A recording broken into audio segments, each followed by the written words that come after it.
Alabama Crimson Tide and the Tennessee Volunteers. Of course, that means the third Saturday in October. It's the 93rd edition this season, and Alabama leads the all-time mark at 47 wins, 38 losses, and 7 ties in this series. I'm Dan Harrelson alongside Nick Taylor, and we are here today to talk about this great rivalry with the voice of the Tennessee Volunteers. That's Bob Kesling. Bob, how are you doing today? I'm great. Good to talk to you guys again. Hey, Bob, thank you for coming on so much. Your voice means a lot to college football in Tennessee. I guess as we're talking about the history of this rivalry before we get into this week's game, we have to start with what were some great times for Tennessee and even for Alabama, from a certain standpoint of Bear Bryant and General Neyland, two of the greatest coaches and the greatest people, quite frankly, to really upgrade us for their presence. Talk about the history of that and what you know of that, and now how the rivalry has sort of evolved over the years. Obviously, I break it down into several different eras. I break it down into the Neyland Bryant era, and then of course we had the Peyton Manning era, and there's obviously been now a new chapter created on the Bama side with the Saban streak, if you will. Is that kind of how you view the series as well, just in sort of in streaks?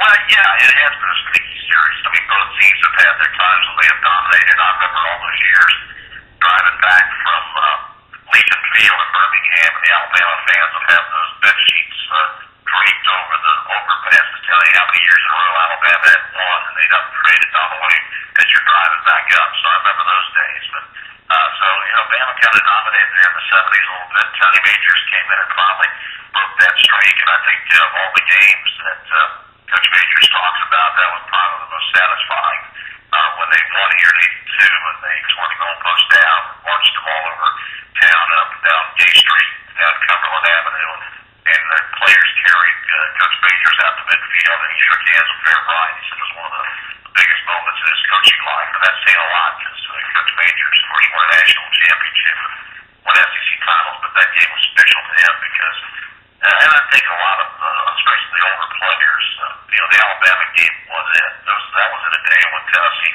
very rarely ever played Florida, but they played Alabama every year, and of course beating Alabama back in the late 20s, 28, 29, 30, when finally Tennessee got up and started beating Alabama on a consistent basis. That really, most people in the state will still say that's what really jettisoned Tennessee's football program and got it on the national map when it beat Alabama. So, there's a lot of history here, but you go back through the years, and each one of these teams has had a situation where they've had long winning streaks. That's what makes this rivalry kind of very interesting. Good Alabama now have the upper hand. Tennessee's trying to wrestle all the way from them on Saturday. Well, Bob, you obviously have been the voice of the Volunteers since the 1999 season, replacing the legendary John Ward. Before you went to Jefferson Pilot, you spent, I believe, 15 years as John Ward's spotter.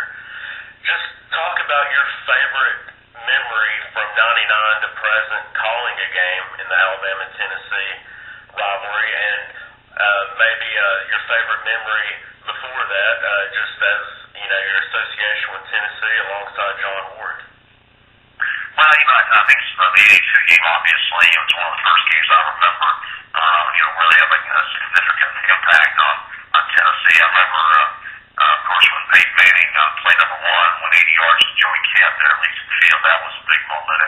And calling games, I remember the 5-overtime game with Casey Cross on 4th and 19 connected the game alive. Tennessee went on to beat Alabama. I remember the David Palmer took the run, against to tie Tennessee there at Coach Palmer at Legion Field there.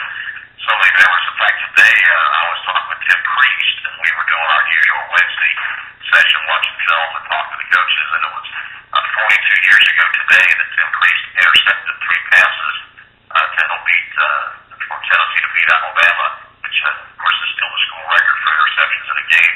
I think it's a funny story. He got those 3 of the picks against Scout Hunter, and Hunter tells the story that I got to know Scout when I was doing JP games a lot, and Scout tells the story of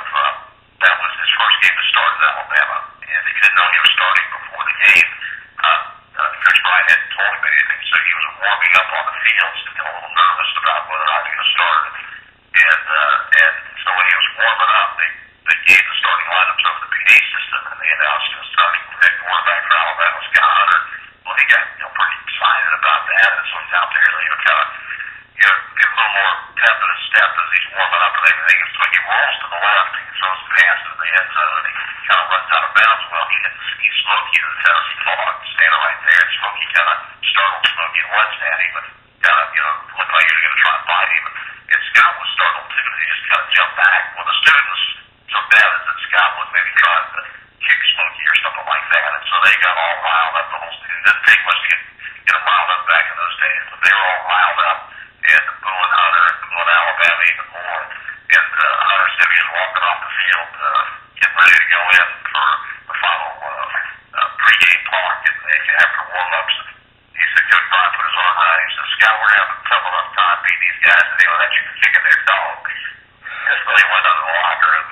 Hunter went on to throw 5 interceptions that day, and Tennessee won the game. But there's those great stories. And you talk to any player that's played in this game, I'll tell you great stories about interesting situations and things that have happened. And it's just, to me, it's one of the great rivalries, not only in the SEC, but in the country. Well, Bob, as far as this weekend is concerned, I'm actually one of the people that think that this could be a good and competitive game. Partly because it's a rival game, but also partly because Tennessee's offense is really, quite frankly, better than any offense Alabama's played this year up until this point. But I do think, obviously, Tennessee's going to have to play very, very well to win the game.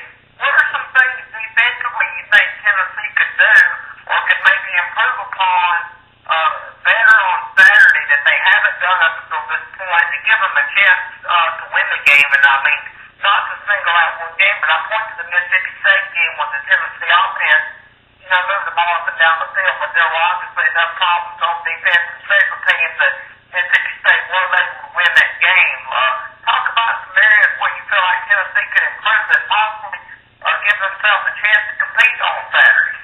Well, Tennessee's given up too many big plays, and they've had a lot of busts in their alignments and schemes. Some of that is just switching over to 3-5, but they cannot have busts in assignments. They've got to tackle these running backs.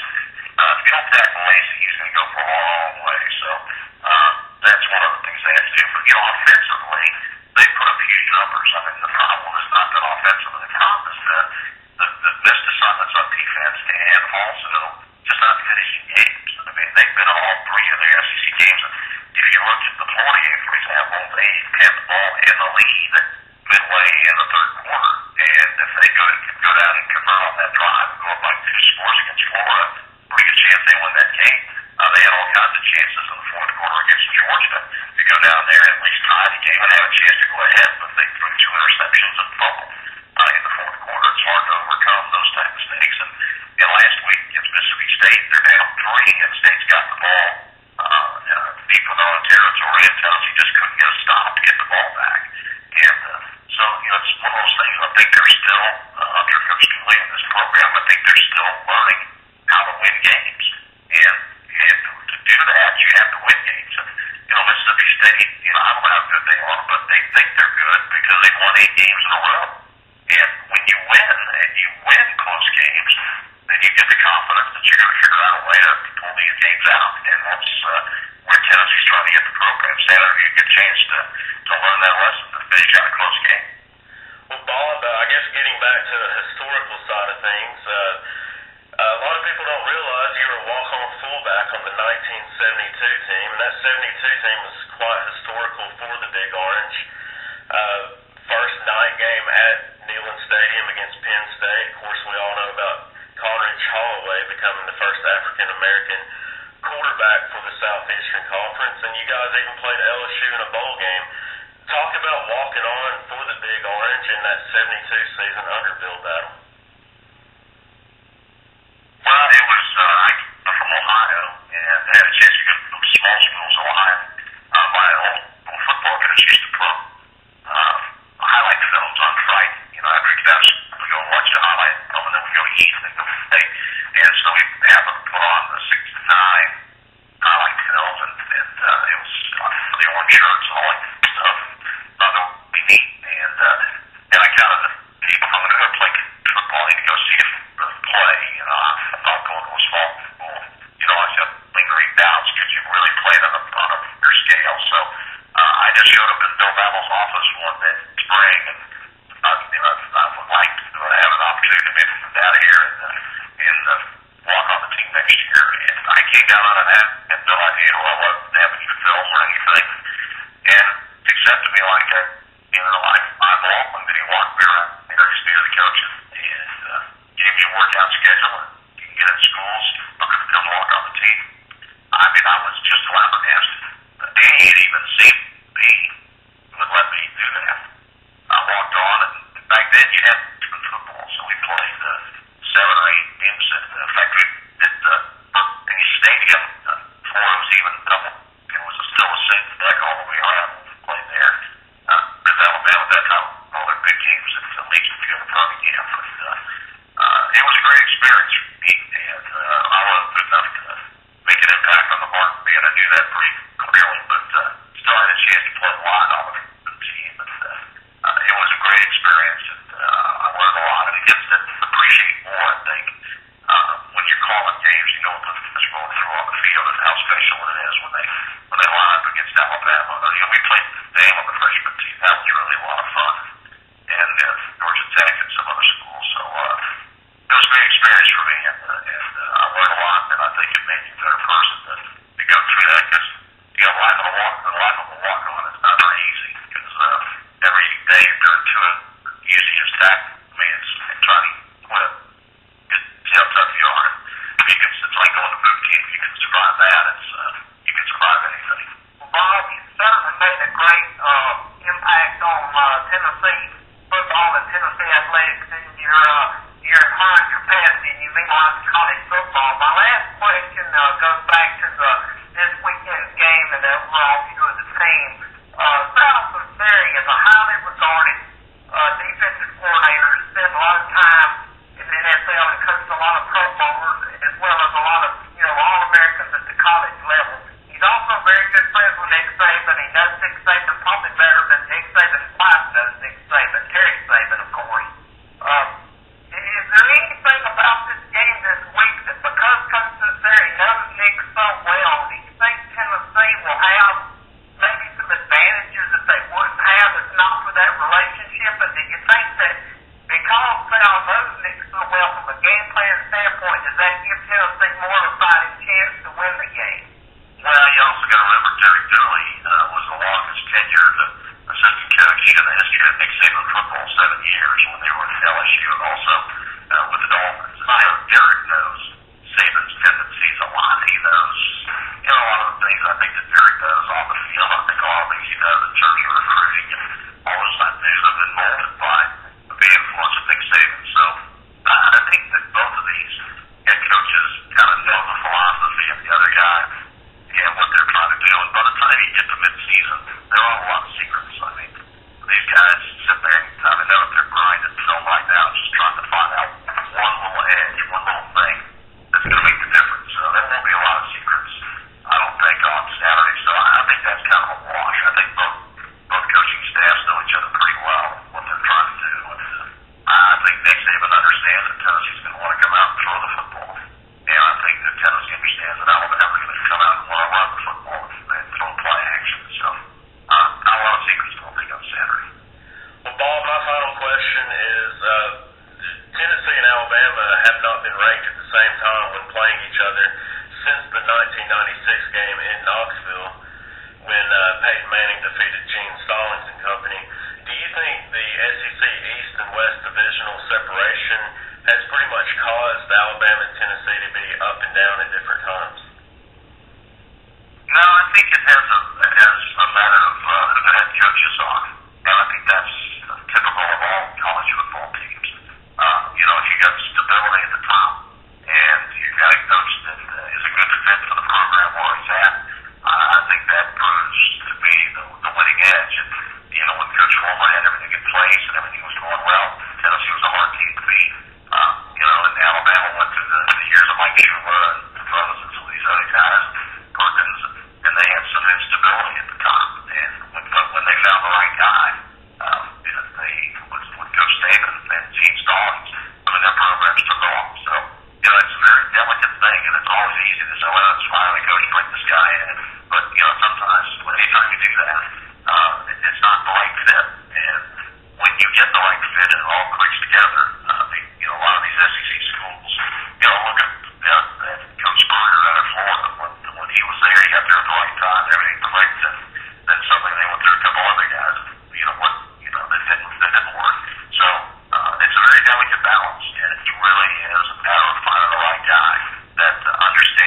staff, the recruiting challenges they have at the schools, the academic challenges at those different schools, and just the climate of the people and the fans. And right now, Nick Saban is the perfect guy to be at Alabama, and Derek Dooley's trying to get this thing built up to where he got a long stay here as a Tennessee coach. I guess Bob kind of building off that, just to be fair to Derek Dooley. Do you think in a lot of ways Tennessee is still somewhat hampered by the one-year tenure of Lane Kiffin? Not saying that he wasn't a great coach, because he obviously was, but it's tough for a program when you have a coach for 1 year and then you expect, someone else to maybe build it back a little quicker than they should be realistically expected to build it back. I mean, how tough of a situation was it for Derek when he first got there?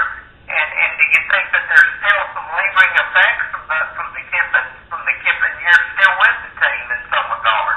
Well, let's even back it up further than that. I mean, anytime you make a coaching change, what does the next coach come in and say? Well, I need 5 years to build this thing up. Well, then suddenly you have back-to-back coaching changes. So, if you use that formula, that Derek should have had 9 years to basically, rebuild this thing. But he's not going to have that. And, they expect more results than that. But I'm not saying that they didn't have any players when he got here, but they didn't have enough players. And they didn't really have enough players to have they had numbers, but they didn't have quality of players because of attrition and guys that would back out on their commitments or a bunch of things. It was just a very turbulent time here in Tennessee. And while when you don't have great players all the way across the board, sometimes it's even hard to practice because you're not getting a good look, and so then you get in the game and you kind of get shocked a little bit. So Derek has done the best he can trying to restock this roster. Now this roster is tons better than it was when Derek came in his first year, and they've got a good recruiting class coming together right now, and they're going to be even better next year. They look more like an SEC team. I mean, the offensive line this year and the defensive line, it looks like an SEC line, and the linebackers look like SEC linebackers, and the wide receivers look like receivers, and the quarterback looks like an SEC caliber guy. But depth-wise and all those other things, they're still short in some spots, and they need to plug up some holes and just develop quality depth, and that's what they don't have right now. So it's a hard process when you change coaches. I don't care where you are; it's a hard process, and sometimes it takes a while to get it back on track. And Tennessee was really, really hit hard by those back-to-back coaching changes, and Derek's still trying to pick up the pieces a little bit. He's not going to use that as an excuse, and nobody else will. The fans don't want to hear that. But I think down deep, all the fans here know that he was dealt a pretty tough hand, and is doing the best he can to build this thing back up. Well, Bob, thank you for taking a few minutes out of your day today and talking about this special rivalry game between the Alabama Crimson Tide and the Tennessee Volunteers. Well, thank you, guys, and it's always fun to talk about this game. It's one of the special ones in October and off the season. And anytime the Orange and the Crimson